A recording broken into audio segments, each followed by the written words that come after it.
Hi, Adam. Hello. Nice to see you again. Nice to see you too. Thank you for joining me on what does good care look like? So obviously, I'm going to ask you that question. Of course, yeah. I expect. Should we start there? Okay. Yeah, go on then. Okay. What from your perspective? I know we'll go through a lot of your history and how you got to where you are now, but as it currently stands, what do you feel good care looks like? So, from my main perspective, I come from a LD and ASC background, and my main angle is trying to merge what we can take from support and what we can take from education to best enable people to meet their person-centered outcomes. So good care to me looks like a co-produced set of outcomes with individuals and drawing from all different, traditionally quite separate disciplines, but bringing them together to create new and innovative, powerful models that can best serve the unique individuals that we care for. Yeah. And I think maybe you took some of your own experience from learning and through education. Yeah. Do you want to talk about that a bit? Absolutely. So I have a diagnosis of dyslexia. I have a piece of paper that proves it. And all through my school years, I just really struggled with the written word, my spelling. I have the handwriting speed of a 5-year-old, apparently. And as Winnie the Pooh would say, my spelling wobbles. All the right letters are there. They're just in the wrong places. And I was very fortunate that my mum, she's retired now, but she was a primary school teacher. And none of my teachers were like, no, he's not dyslexic, he's just rubbish at spelling. And my mum was like, pretty sure there's a little bit more going on here. Anyway, because my verbal ability and my ability to communicate was so strong, it masked how much I struggled when you put a pen in my hand. Yeah. And it wasn't till I was off to university that I got a formal diagnosis and a proper assessment, and the help that I got there. Extra time in a computer, really, and a dictaphone, some really simple things. But just those simple changes had such a powerful impact on my ability to learn and progress and complete my degree. And I think that was at the first very initial sort of inspiration to be like, well, if all I needed was a computer and some extra time, and that made such a big difference, what's the simple thing that other people might need? There must be some simple hacks, that other people can benefit from. Yeah. And what different experience, I guess. What did you do at university? Psychology. Oh, brilliant. That kind of... So I'm an armchair psychologist. Yeah, brilliant. I look forward to your analysis. Yeah. And then obviously you've moved that, your background, you've worked in colleges. Yeah. So after I got said psychology degree, great degree to have, but it doesn't actually qualify you to do anything. So it was the big, okay, then what do we do now? And my first proper job was in a care home for adults with learning disabilities and autism. And I loved it. I really, really enjoyed it. I think I thrived in that environment, working with the people I was, supporting. But part of the role, I had to do a transition from somebody going into the home working in a special school. And there was just such a stark contrast in my young, fragile mind at the time between the care environment and the education environment. Within the care environment, I knew how to check the chicken was cooked. I knew epilepsy training and I knew first aid. They're like, right, go do good support, go make outcomes happen. And I was like, that's great, but you haven't taught me how. Whereas doing that little bit in the school, it's like, right, let's learn something, let's progress. Ofsted are coming in a minute, we've got to learn something. And I think I just felt that, working with the same sort of ability, the same kind of guys, but it just at that time felt a lot more positive to me. So I decided to leave my job, and I ended up training and becoming a post-16 SEND lecturer, working in a mainstream college within the foundation learning department. Again, absolutely love that job. But now I'm in charge of the third year, the final year. So I'm helping all the guys, some who had been obviously in education, some of them for 20 years or so, doing their final transition and helping them find what now? What has everything been leading up to? And then helping them go back into for the first time, social care. Most of them had one-to-one support. And doing that job, I wasn't happy with the support services a lot of them were going to. And as a teacher, there was one of me and 10 students in my classes, and I'm doing my best to help, teach cooking and all of these sorts of skills. But obviously one of the biggest barriers because of their difficulties is translating and generalizing that learning into their real environment. Yet when they get into their real environment, they've now got a one-to-one support worker, which is almost a teacher's dream. So I'm like, well, hang on a minute. We've got a formula here that we map together. Right, precisely. Surely we need a bit of column A and we want a bit of column B. I want the curriculum, background in teaching, development of, education. But the one-to-one person-centered, let's do whatever you want of social care. So I looked around and saw, is anybody doing this quite like that? And I couldn't find anything. And I often say that I was far too cynical at my young, tender age, so I had to do something. So I decided to go, not to sound too corny, but be the change you want to see almost. So I thought I'd go and have a go. My first son was 7 months old at the time. So I think everyone, midlife crisis time. But my loving wife, she gave me all the support, but there was a bit, what the hell are you doing? But it's all turned out well. So I left and founded Burley Inclusive, which was a post-16 college that mixes exactly those two things together: one-to-one social care support with foundation learning. Put the two together. And from there, you've developed a program, shall we call it? Yeah.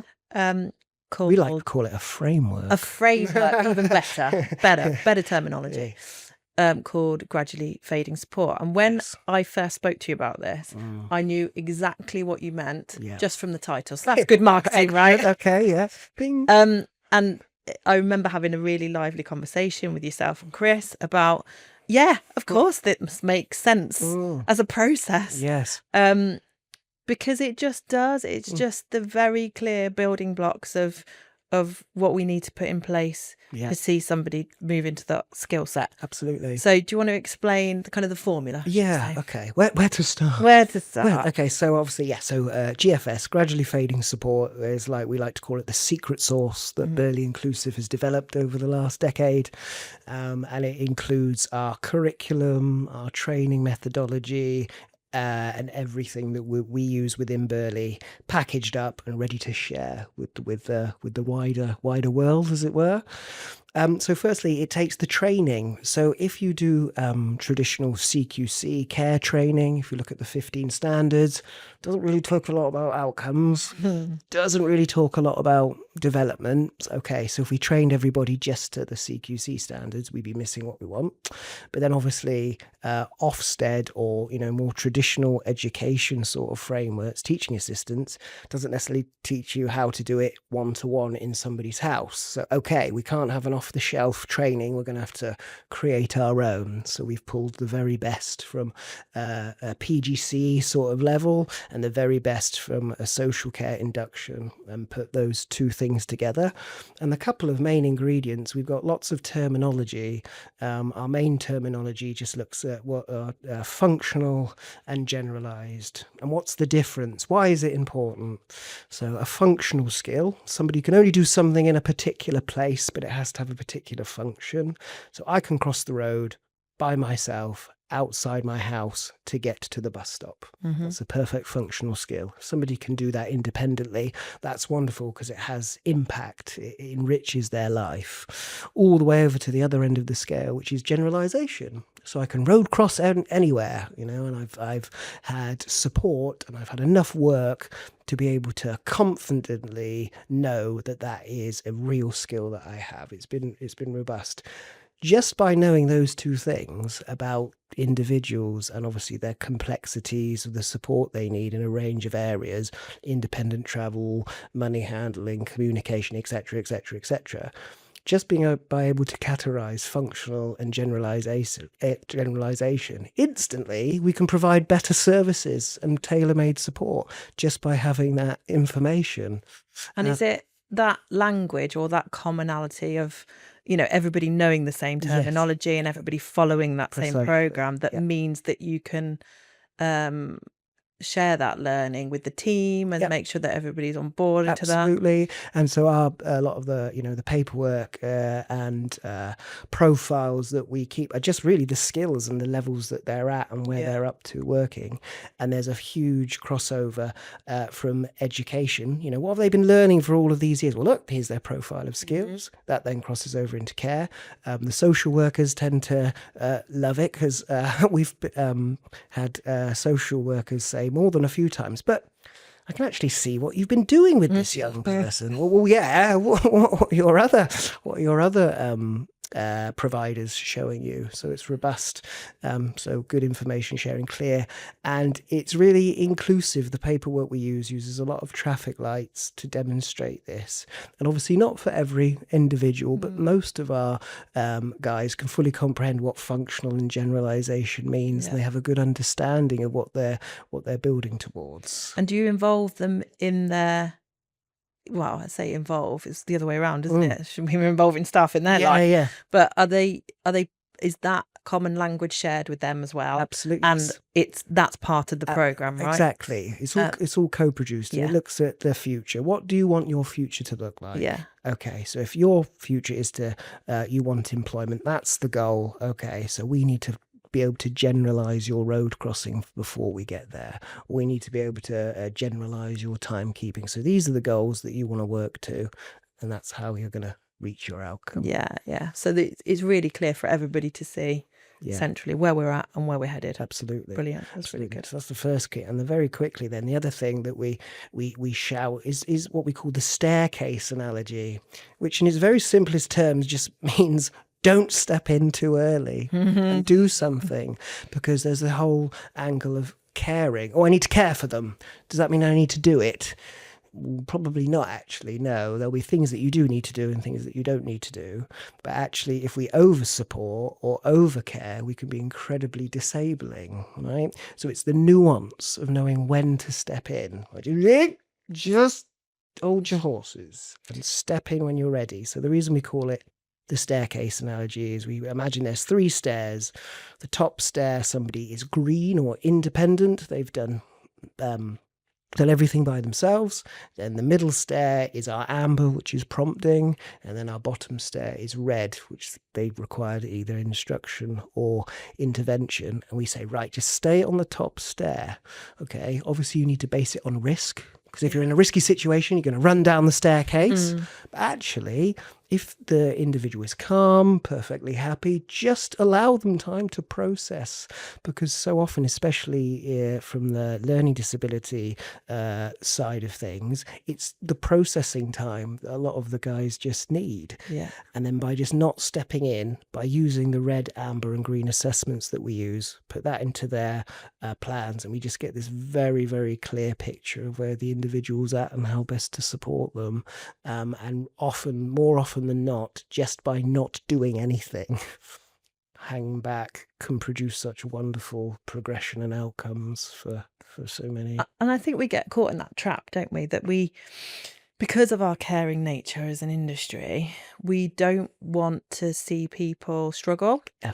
And we struggle ourselves to see them fail. But actually, we all know that failure is a huge part of learning. Absolutely. And I suppose it's how you frame that Absolutely. failure in inverted commas as well. Have you got any language that you use around that and what that looks like? I mean, just not to oversimplify, but it's okay to get it wrong. Yeah. We all get things wrong. Yeah. And when we get Daily. things, yeah, exactly. When we get things, when we get things wrong, we learn. Yeah. And then when we learn, we progress.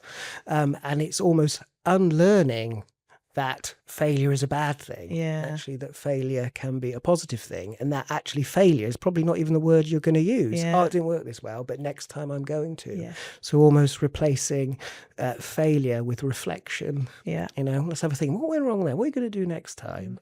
And problem solving. Precisely. That has to be a massive part of what you're doing, isn't it? Absolutely. And I think just from a sort of a group setting to a one-to-one setting, obviously working in group settings, you got to keep the lesson going, because it's going to finish soon. What do you think? Okay, I'll give you, right, maybe I'm going to give you the answer. No one can get this wrong. We're including everybody. So, for almost the right reasons, we can give such a wrong message, whereas so many of our guys then come to us and they just unlearn that. It's like, oh, okay, I can get this wrong, but next time I'm going to. Precisely. And, and then we're And off. there's that kind of pride and self-confidence, isn't there, that comes from, I've worked through a problem and I've Absolutely. resolved the issue. Absolutely. We talked to Lewis today as well, and he talks about I've spoken to quite a few people recently actually, that there's quite a strong I can't rhetoric, and he's got his own catchphrase around that, hasn't he? Yes. But I think a lot of what you must be doing is about demonstrating that you can as well, and maybe even pushing that ceiling of what can and can't be done. Absolutely. I think some of it is because it can and can't tend to be a black and white decision. I either can do something. I've done it myself. Or I can't do something. So a bit of the GFS paperwork, we use a lot of task analysis. Yeah. So just strip everything down into stages. So to cross a road, we look left and right, stage. And by using these, you can really target and pinpoint it, because it may be one step in 10 that someone's struggling with. And very visually, you can see, look, we can do 9 out of 10. It's just this tiny bit. So instantly, we've changed it to, not that I can't do that, it's that I can only just not do this one pesky little bit. So instantly, that helps the individual be more relaxed, or just again be more self-aware about the little bit that they can't do. And then the success. So we talk about person-centered independence. I know independence in the wrong context is incredibly negative. It's just, we can do it then, all right, about that. But actually, person-centered independence has 3 very, very powerful effects. First being allowing the individual to cope better with change. Obviously, so much change is inevitable, especially in this sector. Staff are allowed to be on holiday. We get sick, and we often change careers as well. So staff are going to come and go, but it doesn't matter if it's just a tiny, tiny bit of routine, making my cup of tea in the morning versus full independence. As long as that's done safely and carefully, that's going to help the individual manage change. Huge benefit. Then the second one is a sense of well-being. If it's truly person-centered, and these are things that the individual wants to get better at, they'll get a buzz when they do it. Lewis, as you've spoken to so many times, such a wonderful story of when he was working with us. He was, right, I want to travel independently, right, this is my goal. So we were going out, and it was quite a difficult task. He was doing T-junctions and interacting with traffic on a very busy main road. Anyway, so we're doing lots of this work, and he puts all the skills together. He crosses over the road, and I swear to God, everybody on that road thought he'd won 50 grand on a scratch card. It was one, yes, brilliant, do it, I can do it. So you see this sense of achievement, and sense but also of well-being. That kind of determination and purpose. Exactly. These are things that we can't gift really without challenge, can we? Precisely. They're not. Precisely. And then the third thing that independence gives is a deeper learning experience, like we've kind of already covered. That failure and then reflection, and do it again next time. And that builds resilience. Exactly. That builds the attitude that actually it doesn't matter that this didn't go the way I expected it to, because next time it will. Exactly. Or if it doesn't next time, I can cope with that as well. Exactly. It doesn't help that, when support get things wrong themselves, and you just role model that failure as well. And we'll have plenty of opportunities. Exactly. Brilliant. So what's next for you then? What's next for you in the team? I know you're doing some work with modelling this out in different settings. Yeah. So do you think this is a framework that we can take beyond? Absolutely. So we're working currently with children's charities, and they're looking really at, because obviously if you get information about younger individuals, can it then be passed as they grow up? So we've got all the assessments about 10-year-olds, that goes to school, so we don't have to repeat things. Can tell you very embarrassing stories about me not knowing whether 20-year-olds can accurately cross the road or not properly. Why has nobody written this down possibly? Why do I not know this? So we're working with children's charities. We're also working with almost traditional dom care agencies, obviously not using the whole thing, but we've already got some wonderful results, sort of just slightly slightly changing the perspective of the staff to be a little bit more enabling. Again, just the staircase analogy. Okay, I'm not going to step in straight away and just see, and sort of just a very subtle shift. But they did it themselves. So, and that's the sitting on your hands bit, isn't it? Like, wait for it. Right. Yeah. It is a skill. Yeah. It is a skill. Doing an observation once, and somebody completely messed it up the first time I saw them, but seeing them again, and I'll never forget it. Young lady was on a treadmill, and the member of staff stood up, and the grimace on his face, Holding it back. sit back. Another 30 seconds, and the young lady did the strap all by herself and just looked and smiled and said, "I did it." And I looked at him and said, "See, this is what that 30 seconds meant." That's what it would have lost you. Right. Yeah. The difference between being enabling, Yeah. independent, and disabling was all in that 30 seconds. But it is a skill. You have to unlearn that sense of, needing to study. Even coming here today, so travelled here with Lewis. And it was a good reminder for me. So he planned all of that. He's done amazing. He had to plan the assistance that he needed for the trains, what train we were getting, the changeover, then the bus, and then he navigated us here.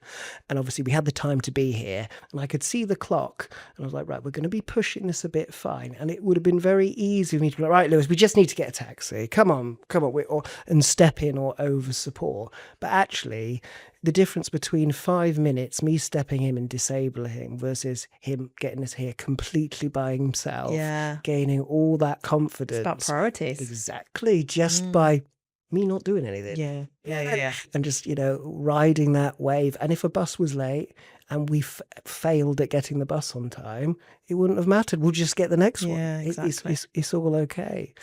So we do work with children's charities, traditional dom care agencies. We've got some commissioning teams who are really interested in it, because what we're really trying to do, where we think it will really see hopefully a big impact, bit like we talked about some of our terminology, is if packages are commissioned and measured using sort of the same terminology and success that are given to the providers, that's also then given to the staff on the ground. So you've got a complete joined up approach across Wouldn't all that those be levels. very interesting? Well, we've got some pilots starting, so who knows, I may be back in a few months to say, tell us how it goes. Well, that's gone. And I think from what you've said, there's a lot about culture here, isn't there? Yeah. And there's a lot about that change in mindset. How did you initially support the team with that? And So I think because we've not taken off the shelf training, we've had to design it. It's just been part of the culture. It's just been embedded. And actually, when Burley Inclusive employs staff, we do find, not always, but some of the staff that come with a more traditional support background or care background from other services, they're actually the hardest staff to retrain. Yeah, exactly, because they have to unlearn some of it. But actually, brand new to the sector, enthusiastic people who just want to get stuck in, they're the best, because we just say, well, we do it like this, and then they pick it up and go for it. We are doing a lot, who knows, hashtag 16th standard, about outcomes. How can we embed more of an outcome-based approach within traditional sort of skills for care? We're looking at doing some work like that, and tackling Ofsted. So we're just promoting our framework, our gradually fading support framework, having people join it, and then just sharing the success and the stories we've got. I can see it layering over things in the way that PBS did. Yeah, a similar thread, isn't it? Absolutely. That actually this framework sits over everything that you do. Absolutely. We're not going into other agencies and saying, you're wrong, do it like this. But we're saying what we do actually can really complement what you do. Again, just with terminology or a bit more paperwork and a slightly different mindset. Just take those sort of, oversimplifying it a little bit, but take all of those ideas within your setting, and see what happens. But it can, and we're already getting, great results and great feedback in a huge variety of settings. I'm looking forward to hearing back from those initial pilots, because I think that'd be really interesting. Yeah. Okay, we'll go back to the start then. What, after all of that conversation, what, in summary, would you say good care looks like? It's thinking outside the box and to create new methods. good care and support is support that tailors directly to the individual and meets those needs. We've got such a huge variety of people who need care and support. We therefore need a huge variety of different care and support options. I think sometimes, different frameworks, different models, different funding setups, they can really restrict that innovation and, the diversity of support and care that is offered. So good care and support looks like a range of services as diverse as the people who need those services. Lovely. And then hopefully on the back of that are the outcomes that... Exactly, and meeting those outcomes. How everyone's outcomes are different, and a different service will meet a different type of outcome. Yeah, perfect. Thank you very much. Do you want to do shout out at the end? Oh, yes. Don't forget that. Quick shout out. I just want to shout out the Steel Squid Collective. www.thesteelsquidcollective. They are a neurodiverse rock band made up of some incredibly wonderful and talented musicians. They started within Burley Inclusive, and they're set to take the world by fire, whatever that phrase is that I've just mangled. By storm. That's the one, yeah. They play gigs all over. If anybody out there is looking for a diverse band to come and rock your socks off, play at events and shows, they tour all over. They've got a gig coming up in the Western Arts Festival very, very soon. All of their music's on Spotify. So if you want to smile, check out the steelsquidcollective.co.uk. I have seen them and they are very good. Right. Brilliant. Thanks, Adam, for your time. That was really, really interesting. Thank you so much. And I'm much. looking forward to hearing the future. Yeah, hopefully I'll come back in a few months and give you an update. Yeah, that'll be really good. Lovely. Thank you. Take care.